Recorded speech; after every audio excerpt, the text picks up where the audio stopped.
One of those areas that might not have emerged without Enloe's work is feminist geopolitics.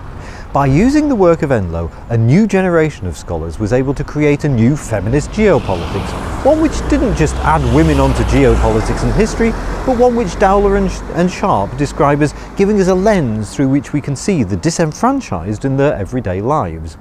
As Hindman says, feminist geopolitics gives us an approach to world affairs based on feminist ideas. It does this in part through peopling international affairs. Hindman says that people, as much as states, are the subjects of geopolitics. Similarly, Koch says that feminist geopolitics challenges the masculinist privileging of the big things and the disembodied vision that such an approach generally employs.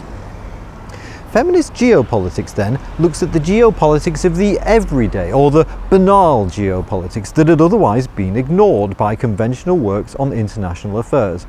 Massaro and Williams state that feminist geopolitics takes the focus away from states and elites and instead focuses on the everyday, mundane representation of geopolitical power. Indeed, for some authors, such as Staley and Kaufman, feminist geopolitics should take on a normative element.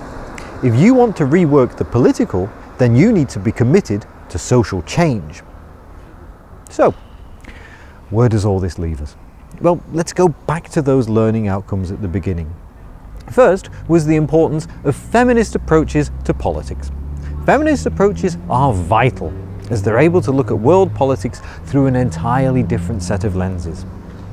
The significance of Cynthia Enloe to IR and geopolitics. Cynthia Enloe has proved an inspiration to a new generation of scholars, and the subfield of feminist geopolitics is hugely indebted to her.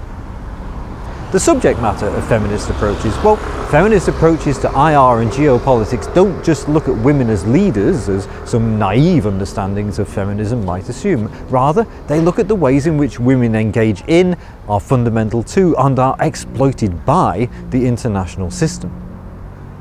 How feminist approaches transcend gender. More recent works of feminist geopolitics move way beyond gender to instead look at inequality at all levels.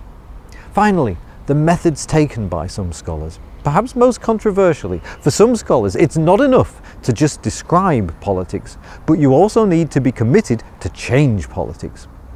And where does all this come from? The lady in the tutti-frutti hat.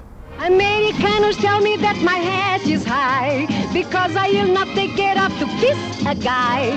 But if I ever start to take it off, I do that song for Johnny Smith and he is very happy with the lady.